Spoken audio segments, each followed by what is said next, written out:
Pourquoi Bernard Tapie n'a pas acheté la villa de Johnny Hallyday à Marne-la-Coquette?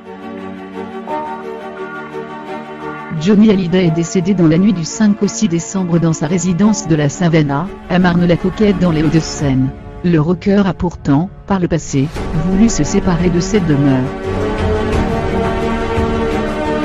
Bernard Tapie avait été cité à l'époque parmi les potentiels acheteurs. Marne-la-Coquette, le nom rappellera désormais, pour tous les fans de Johnny Hallyday, le décès de l'idole des jeunes. C'est dans la Savannah, résidence située dans cette ville du département des Hauts-de-Seine, en région Île-de-France, que le rocker a succombé à un cancer du poumon dans la nuit du 5 au 6 décembre 2017.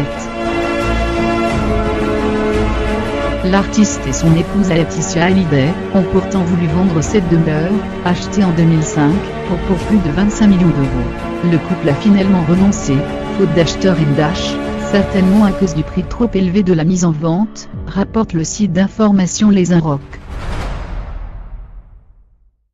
Le prix du marché, c'est 14 millions, a expliqué un ancien conseil de Johnny Hallyday, cité par le média. D'ailleurs, c'est ce que Bernard Tapie a offert récemment, a-t-il continué. L'homme d'affaires a-t-il voulu acheter la maison de son ami de longue date? Je ne suis absolument pas intéressé. Si quelqu'un fait courir cette rumeur, c'est que la maison a du mal à partir. Pour vendre une maison plus vite ou faire monter un prix, on dit toujours que Bernard Tapie est intéressé, a ironisé l'intéressé. Une piscine, un court de tennis, 900 mètres carrés de superficie habitable décorée par l'architecte Philippe Peron, une salle de cinéma, 6 chambres. En outre, la Savannah est désormais chargée de souvenirs, puisqu'elle a vu mourir son célèbre propriétaire. Des souvenirs trop douloureux pour Laetitia Hallyday, qui souhaite à nouveau s'en séparer.